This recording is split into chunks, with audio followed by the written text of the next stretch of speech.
Hey, it's Daniel here, and in this video we're going to talk about personal KPIs or personal key performance indicators. So just like you can apply KPIs to a business or an organization to measure and improve its performance, you can also apply KPIs to yourself or to a human being to measure and improve their performance or your own performance. And why is that important? Well, because if you're an entrepreneur or you're a business owner or you're an athlete or you're in any kind of activity where your output and your productivity is really important and it has a big impact on the results of what it is that you're working on, then you want to make sure you understand how you're doing and you're able to actually adjust to changes and protect your downside if something is not working the way it should. And you're aware of that, you can actually react to it, or you're able to just optimize and get better and get higher output, and then you will be more successful, you get better results. So that's why this is useful, and I've been doing this for 7-8 years now, so I like it a lot. It's helped me tremendously, so I'm sure you'll like it as well. So let's just dive in. So the objective is very simple. So the reason we do this is very simple. Again, it's to measure and improve personal performance. That's why we're doing this. And it's very similar to business KPIs. So if you're already familiar with business KPIs, great. If not, or if you want to learn my way of doing it, I will place a link below this video to another video which is free and where I show you how I apply KPIs to business. And if you're not familiar with KPIs, that's really going to help you with this as well. Here I'm going to focus on specifically what's different and unique to personal KPIs, or the way I use them at least. So the time frame on this is daily. So for a lot of business KPIs it's better, or a lot of businesses, weekly or monthly is a better time frame. But for personal KPIs I like to use daily, and it's because most of them are derived from the routine. So the way to really, or at least what I've learned, that is the way to be really productive as a person is to look at each day separately, and is to really have like a routine and a process you follow to maximize your productivity and happiness and things throughout the day. So you learn what works for you and you repeat that again and again.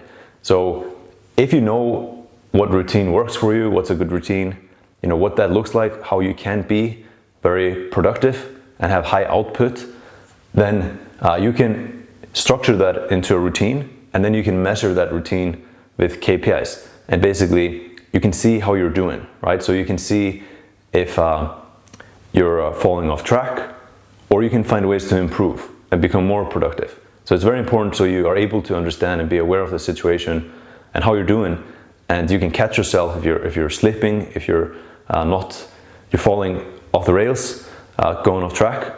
Or again, you can improve it, you can get better and higher output with your routine and on each day. So that's really what we're doing. So I'm gonna move over to the actual examples just to illustrate how we do this. So again, you look at your routine and you define, what are the main important things for you to actually be productive. Like in the routine, you're gonna want to be working at a certain time, you're gonna probably want to stop working at a certain time.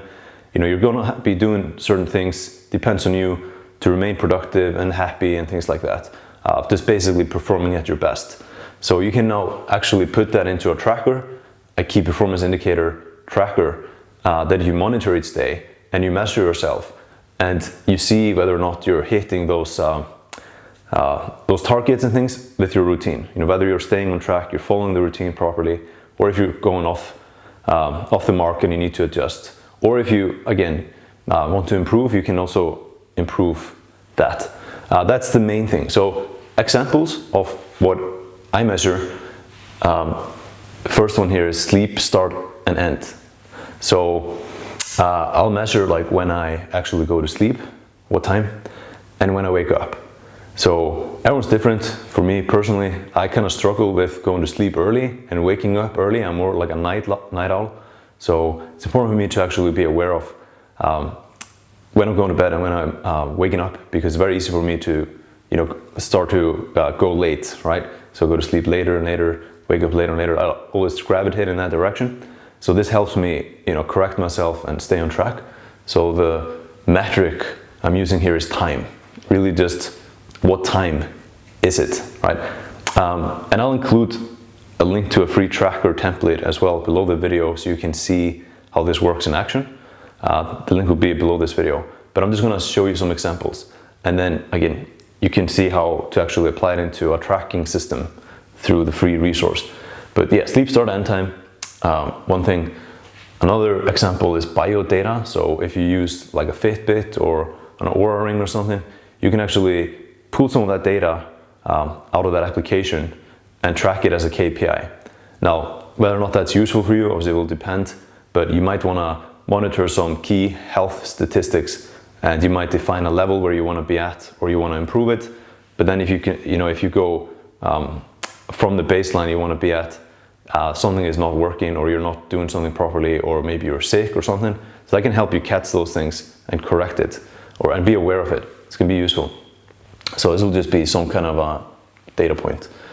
Feeling, so that's something I track as well, is like how I'm feeling. Am I feeling basically sharp, energetic? What's the mood like? Is it good, positive or negative? That kind of thing. Applying a percentage to that can be useful, like percentage wise, am I feeling, like how energetic am I today? Am I at 100%? Am I at 50%? So it's a little bit subjective, but you learn sort of what your baseline is. You become much more aware of yourself, and you know that if it's, let's say, low, then let's say it's energy levels, then you probably done something to cause that to happen, which you can correct, or maybe you're sick or something like that. But at least you're aware of it, and you can do things to make sure it remains high or above a certain, let's say, threshold that you define, that you want to stay above like 85% on average. And obviously you can track it every single day, and then you can look at the weekly average or the monthly average and see whether that's where you want to be at, right? So if you say I want to have at least 85% energy on average, then you can see, if you look at the week and the average, you can see, and again, you can see how we do this in the tracker, but then you can see whether or not you were actually at that level this week or not. So when you go and like review your week and plan the next, you can do that. Same with a month, same even with a year. But at least if you start doing things you shouldn't be doing and your energy drops, you'll see that, and you can actually look at the root cause and correct it, right? So it makes you much more objective and aware again of how you're actually performing, and if you're doing what you want to be doing. Exercise, it's another thing, like just yes, no, did I exercise a day? So you might have a goal of exercising like 5 times a week. You can track that. Diet, 1, 2, 3. So let's say 1 is like a really bad diet, 2 is like okay, and 3 is great.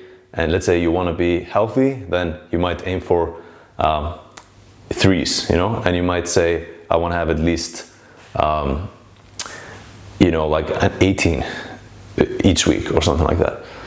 Meditation, it could be time spent, so you might have a goal of I want to spend 20 minutes a day meditating. Again, you can track that.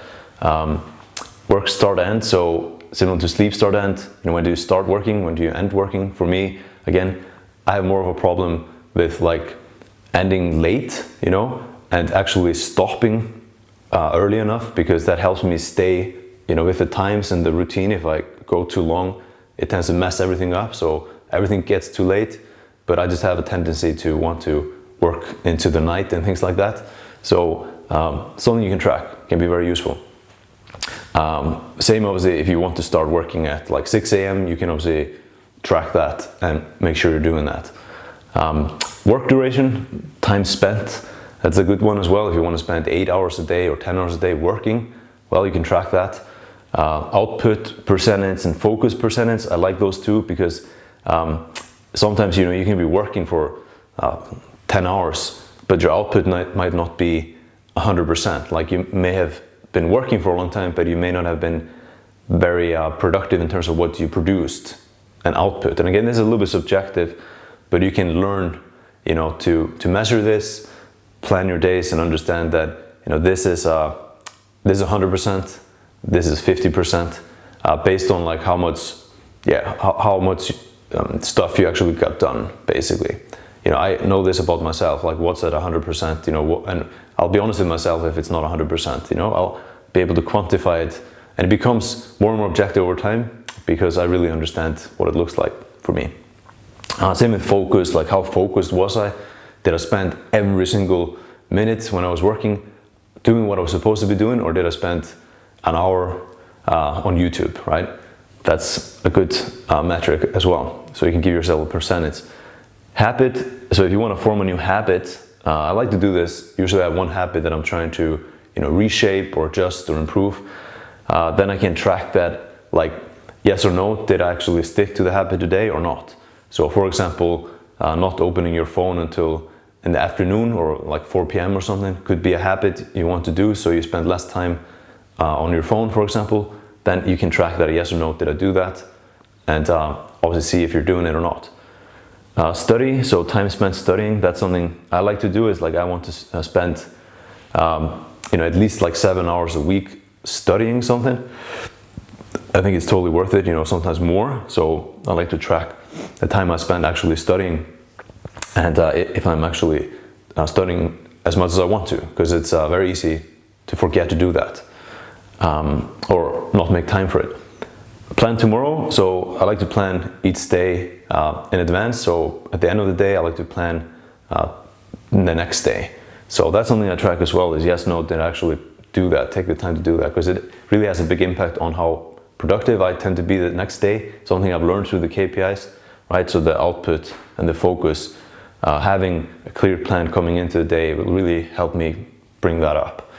So that's how I use KPIs. These are some examples of KPIs I use to track myself and improve my own performance, which then obviously translates into better results in what I'm doing, like in my business or businesses. So hope you like this and it makes sense. Again, I'll include a free tracker template below the video, so you can just go below this video and access the free tracker template and actually learn how to track this, or see how I track it in a spreadsheet, and you can then do the same and actually put it to practice, because this is useless unless you actually do it and you apply it religiously every day, and you actually use it to analyze and evaluate your own performance, and you really think about it, like you really learn how to work with it, so you can really use it as a tool to keep yourself on track. And over time, this can make a huge difference in your results as an entrepreneur or business owner or athlete or whatever it is that you do, because let's say your output might be 90% on average each day you work, versus like 60-70% or something like that, because you're just not even aware of these things and you're not tracking them, and you're not hitting the mark on a lot of them without even realizing. But when you track it, it's clear as day. And if you're not performing, usually it's due to something else here being off. You are not waking up when you should, you're not exercising, or your diet is poor, that's why your energy is low. So it becomes a really good tool to actually understand yourself and what you're doing, and how to catch yourself if you fall off the track or off the rails, and also how to improve and optimize and bring those things up, like the output on average. So yeah, hope this is helpful, and again, tracker template is below. Video completely free. Hope you enjoyed, and talk to you soon.